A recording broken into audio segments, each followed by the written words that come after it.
เจ้าสบายดีมื้อนี้ก็ทามาลิ้นวังเวียงเนาะตอนนี้พวกเฮาก็กำลังซอกสถานที่ที่ว่าเบิ่งวิวงามๆที่จะนั่งกินข้าวแล้วก็ชมวิวแม่น้ำสองไปนำกันเนาะเมื่อว่าเฮาได้สถานที่ที่เหมาะสมแล้วเฮาก็เริ่มสั่งอาหารกันกินพอดีมีนักท่องเที่ยวพายเรือล่องตามแม่น้ำสองอันนี้ส่วนหลายก็ไม่เป็นแขกเกาหลีเนาะเพื่อนที่เพิ่นยกมือบายบายของพวกเรานี่แต่ว่าเขาก็กินเขาก็เบิ้งวิวไปนํแล้วลองลายลองลงมาได้ทางเหนือลงทางใต้เท่าว่านี่ธรรมชาติก็งามตามแคมน้ำสองนี่ท่านใดบ่เคยมาสัมผัสก็มาสัมผัสเบิ่งอลังการงานสร้างเท่ได้งามเท่ได้หมดมาเห็นตัวจริงกันนี่นักท่องเที่ยวหลายบ่ว่า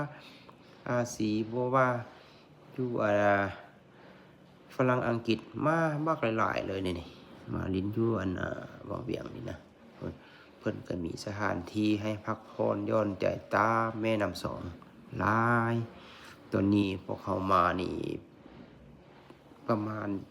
12 โมง1 โมงนี่มันจะแค่ก็ยังบ่หันมาลายและอันนี้มันเป็นเรือที่ว่านักท่องเที่ยว